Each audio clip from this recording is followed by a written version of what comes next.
हमारे heart of Mumbai news channel को subscribe करें और बेल आइकन दबाना ना भूलें।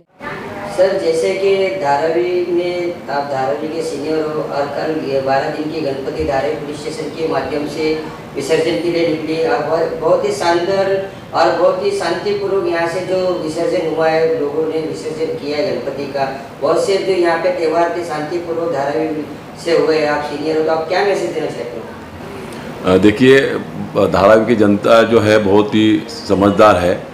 दूसरी बात ऐसा है कि पूरे भारत देश से जो लोग आते हैं वो सब लोग धारावी में बसे हुए हैं।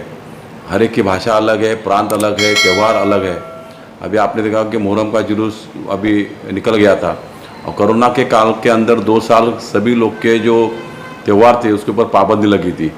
उसके बाद ये जो त्यौहार जो अभी कोरोना का जो ये था हमारे ऊपर, वो प्रयोग अब निकल गया है, तो लोग अपने अपने त्यौहार अपने खुशी से और उल्लास भरे इस माहौल में कर रहे हैं। साथ ही साथ आपने देखा होगा दहीहंडी का प्रोग्राम अभी हुआ था, उसमें भी बहुत सारी बाल गोपाल जो थे हंडी फोड़ने वाले, उनका भी प्रोग्राम हम लोग ने सक्सेसफुल करके दिया है। और ये साल गणपति 2 साल के बाद गणपति की बड़ी मात्रा में उनका आगमन जो है वो धारावी में हुआ था। लगभग 1800 गणपति और 185 के आसपास सार्वजनिक गणपति का आगमन हुआ था।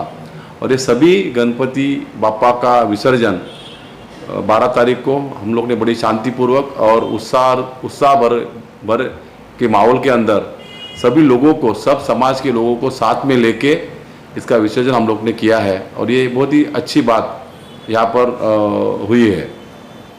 सर, जैसे कि सबसे बड़ी जो चीज़ है लॉ एंड ऑर्डर, सारे के सारे पुलिस वाले कल गणपति विसर्जन में थे, अब आप भी मौजूद थे, लेकिन हमने एक चीज़ देखा है कि वहाँ पे आपके जो सारे पुलिस वाले जो गणपति विसर्जन के लिए जो नाच गा के जो विसर्जन के लिए जा रहे थे, लेकिन आप अकेले वाइड वहाँ पे ड्यूटी कर रहे थे, लोगों को ट्रैफिक क्लियर कर रहे थे, इस पर क्या कहना चाहते हैं?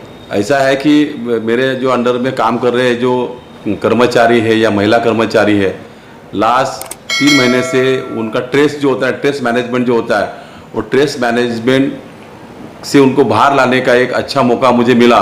क्योंकि 13वां दिन को हमारा जो गणपति है, हर साल गणपति यहाँ पर बैठता है, उसका विसर्जन हम लोग ने कल किया है। तो उनको एक प्रकार की उनकी जो भावनाएं दबी हुई थी गणपति के प्रति और काम के प्रति, वो निकलने के लिए कल मैंने उनको डांस करने के लिए मौका उनको दिया था।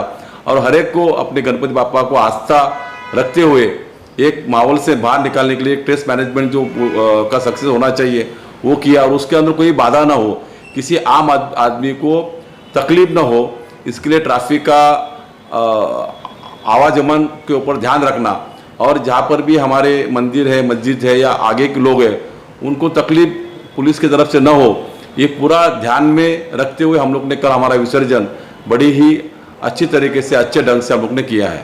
सर, सारे फेस्टिवल तो शांतिपूर्वक हो चुके, तो लोगों को क्या मैसेज देना चाहते हैं आज के दिन से? देखिए, मैं लोगों को यही गुजारिश करूंगा कि आप लोग ने इसके पहले भी आपने बहुत लोगों ने बड़ी शांतिपूर्वक तरीके से हमको सहयोग दिया है।